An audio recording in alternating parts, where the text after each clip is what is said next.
खड़गे हैं, उन्होंने कहा है कि गंगा में डुबकी लगाने से क्या गरीबी मिट जाएगी। अब एक चीज साफ करते हैं कि किसी की जो आस्था है, इस लोकतंत्र है हमारा, और हमें संविधान ये अधिकार दिया है कि हम कोई भी धर्म माने, कोई भी धार्मिक कार्य अनुष्ठान करें जिससे किसी को नुकसान ना हो। तो एक लोक आस्था सनातन धर्म है, उस पर अंगुली उठाने का हमको नहीं लगता है कि मल्लिकार्जुन खड़गे जी का कोई अधिकार है। वो क्रिश्चियनिटी से प्रभावित हैं। उनके जो समझिए कांग्रेस पार्टी जो सर्वे सर्वा है, वो क्रिश्चियनिटी में है, वो क्रिश्चियनिटी में विश्वास करते हैं, क्रिश्चियन उस चीज़ से उनका लिंक है। तो उस चीज़ को चाहते हैं कि यहाँ पर हिंदू धर्म नहीं बढ़े, यहाँ पर सनातन नहीं बढ़े, यहाँ पर लोग अपना धर्म को ना मान के क्रिश्चियनिटी को अपनाए, इसलिए इस तरह की बातें करते हैं। ये बात कर लेने से कोई फ़ायदा नहीं होने वाला है। हमारी एक आस्था है, हमारा एक स्ट्रॉन्ग बॉन्डेज है जो हम धर्म के प्रति है, और यही धर्म ही हो जो हम लोग को एक करता है, और एक भारत का भारतीयता होने का पहचान है। तो हम समझते हैं सब धर्मों को लोग यहाँ पर अपने हिसाब से काम करते हैं, पूजा करते हैं, जो भी कहीं मन्नत मांगते हैं, अपना अपना सबका तरीका। हम तो किसी के ऊपर उंगली नहीं उठाते हैं। राजनीति करने आए हैं, राजनीतिक बात कीजिए ना कि आपने 40 साल देश पर राज किया, आपने क्या किया इस देश को, देश की तरक्की में क्या काम किया, देश के उत्थान में काम क्या किया। आज हम लोग की सरकार है, एनडीए की सरकार है, आज देखिए कितना विकास हो रहा है, किस तरह से देश दुनिया में हमारे देश का नाम हो रहा है। तो हम समझते हैं कि अपनी नाकामियों को छुपाने के लिए लोग इस तरह की बात कर रहे हैं। महाकुंभ आस्था का पर्व है, ये 12 साल बाद आता है। आप देख रहे हैं कि 40 करोड़ जनसंख्या वहाँ जाने वाली है, जैसा कि सबका आकलन है। तो ये देश के 140 करोड़ में 40-50 करोड़ लोग वो आस्था में डुबकी लगा रहे हैं। तो हम समझते हैं कि 40-50 करोड़ और 60 करोड़ पूरे 100 करोड़ 140 करोड़ जनता का अपमान उन्होंने किया, उनको माफ़ी मांगनी चाहिए। आपके पिता हैं जीतन राम मांझी, केंद्रीय मंत्री, उन्होंने कहा है कि मुख्यमंत्री नीतीश कुमार को भारत रत्न मिलना चाहिए। आप कैसे देखते हैं? देखिए, जहाँ तक माननीय मुख्यमंत्री जी का सवाल है, आदरणीय श्री नीतीश कुमार जी का, जिस तरह से उन्होंने काम किया है बिहार में, और बिहार एक समय में जंगल राज के लिए जाना जाता था। बिहार में लोग आने से डरते थे, और शाम होने पर लोग अपने घरों से नहीं निकलते थे। आज का समय बदल चुका है। जैसे ही माननीय नीतीश कुमार जी ने बिहार में मुख्यमंत्री बने, आप देखिए हमारी बेटियां साइकिलों से घर से स्कूल जाने लगी, और पूरा शांति हुआ, सब लोग अपना धंधा पानी शुरू किए। बहुत सारे यहाँ पर शोरूम खुलते थे और शाम में बंद हो जाते थे। किन्हीं की गाड़ी का शोरूम खुला तो गाड़ियाँ मंगवा ली जाती थी, शादी हो रहा है तो सारी गाड़ियाँ मंगवा ली जाती थी। तो वो माहौल से निकालने का श्रेय निश्चित तौर पर माननीय नीतीश कुमार जी को है। एक भागीरथ प्रयास है, एक बहुत बड़ा प्रयास था जो एकाएक अशांत बिहार को शांति की ओर ले गए।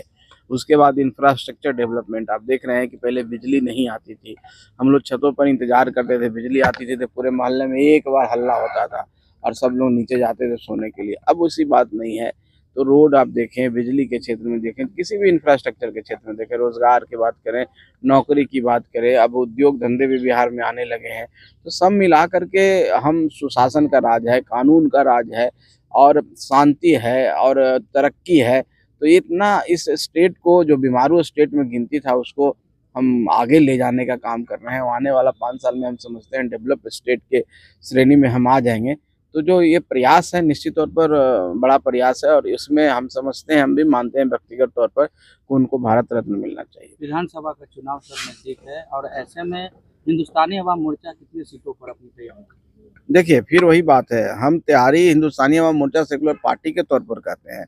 तो पार्टी तौर पर ऐसी कोई पार्टी नहीं है जो सब जगह नहीं तैयारी कर रही है, अपनी क्षमता के अनुसार। अब जितनी मेरी क्षमता है, हमारी पार्टी की जितनी हमारी हमारी संगठन क्षमता है, क्षमता का मतलब संगठन क्षमता है, हम सारे सीटों पर तैयारी कर रहे हैं। 243 सीटों पर तैयारी कर रहे हैं। 243 सीटों पर हमारे कार्यकर्ता हैं और हमारे लोग हैं, और सब मेहनत कर रहे हैं। हम चाहते हैं कि ज़्यादा से ज़्यादा हम संगठन के रूप में मजबूत हों, संगठन का विस्तार हम सब सीटों पर करें।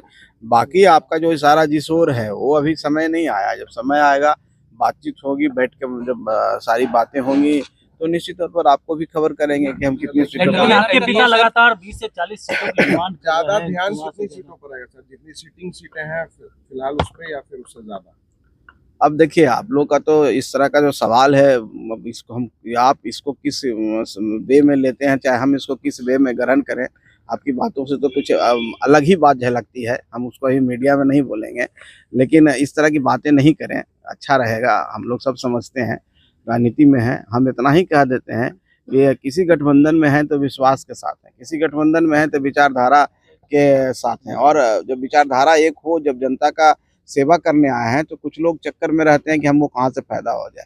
तो उस तरह के चक्कर में हम नहीं रहते हैं, ना हमारी पार्टी रहती है। ये सीट का कोई मामला नहीं है, सम्मानजनक तरीके से सबका सम्मान अगर हो और सम्मान के साथ सबका समझौता होगा और निश्चित तौर पर होगा, तो उसमें हम लोग खुश हैं। बाकी जहाँ तक बात होगा, ये बात आपको कहने की जरूरत नहीं, हम लोग बैठ करके आज शांति से सब काम कर लेंगे, इसमें कहीं पर कोई इफ बट नहीं है। संतोष सुमन चाह रहे हैं कि चिराग पासवान को जितनी सीट मिले उतने आपको भी सीट मिले बिहार में। ये कौन कह दिया आपको? कोई तुलना ही नहीं होता है, हम लोग क्यों तुलना किसी से करें? अब सब अपनी अपनी अपनी बातें करते हैं, हम अपनी बात करेंगे, जब हम बैठेंगे तो अपनी बात करेंगे, हम किन्हीं से तुलना क्यों करेंगे? ये तो बात सही नहीं है। और जहाँ तक चिराग पासवान जी की बात है, चिराग पासवान जी भी अपनी पार्टी के लिए काम कर रहे हैं, अपनी पार्टी को आगे बढ़ाने के लिए कर रहे हैं, हम भी अपनी पार्टी को आगे बढ़ाना चाहते हैं। ये समय का फेर है, समय आएगा, धीरे धीरे सब हो जाएगा, आप निश्चिंत रहिए, आपको कहीं परेशानी नजर नहीं आएगी, सब आपको स्पष्ट कर दिया जाएगा। एक सवाल है सर कि मुख्यमंत्री नीतीश कुमार के बेटे निशांत कुमार को जो है वो राजनीति में एंट्री उनकी होनी है होली के बाद, ऐसा कहा जा रहा है, संभावना जताई जा रही है, आपको क्या लगता है? अब संभावना पर हम क्या बात करें, इसकी तो कोई जानकारी न मुझे है, और जिस दिन जानकारी होगी आपको स्पष्ट कर देंगे। और कोई भी व्यक्ति आज़ाद है यहाँ पर राजनीति में आने के लिए, कोई काम करने के लिए।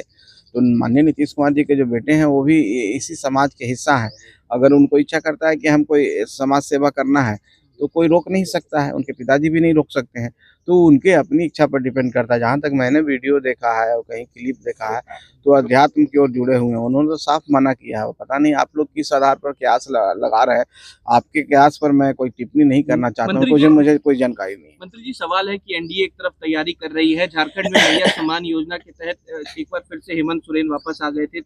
अगर उनको इच्छा करता है कि हम कोई समाज सेवा करना है तो कोई रोक नहीं सकता है, उनके पिताजी भी नहीं रोक सकते हैं, तो उनके अपनी इच्छा पर डिपेंड करता है। जहाँ तक मैंने वीडियो देखा है और कहीं क्लिप देखा है, तो अध्यात्म की ओर जुड़े हुए हैं, उन्होंने तो साफ मना किया है। पता नहीं आप लोग किस आधार पर कयास लगा रहे हैं, आपके कयास पर मैं कोई टिप्पणी नहीं करना चाहता हूँ, मुझे कोई जानकारी नहीं है। मंत्री जी, सवाल है कि एनडीए एक तरफ तैयारी कर रही है, झारखंड में भैया सम्मान योजना के तहत एक बार फिर से हेमंत सोरेन वापस आ गए थे, तेजस्वी यादव भी माँ बहन योजना की बात कर रहे हैं, क्या लगता है इससे फर्क पड़ेगा बिहार की राजनीति में?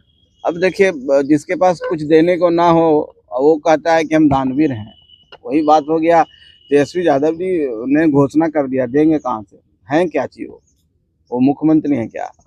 तो हेमंत सोरेन ने किया, हेमंत सोरेन उस समय मुख्यमंत्री, तो उन्होंने दे दिया चुनाव से पहले।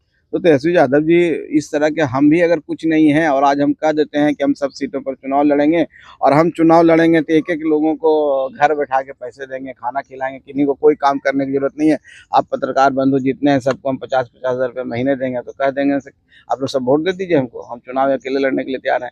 तो ये सब फालतू की बात है, ये हाइपोथेटिकल बात है जो कभी हो नहीं सकता है। हम सूरज को पर चले जाएंगे, हम चंद्रमा को लांग देंगे, हम ये बन जाएंगे, ये बन जाएंगे, सब करने से कुछ होता नहीं है। जनता का विश्वास जिसके साथ है, जनता का प्यार जिसके साथ है, आशीर्वाद, और निश्चित तौर पर वो जनता के लिए काम करेगा। तो हम लोग के साथ जनता है, आने वाला समय में हमारी सरकार बन रही है, प्रचंड बहुमत से हम लोग बन रहे हैं, जो देना होगा हमारी सरकार देगी, माननीय नीतीश कुमार जी देंगे। तो वो कहाँ है, वो तो कहीं है नहीं।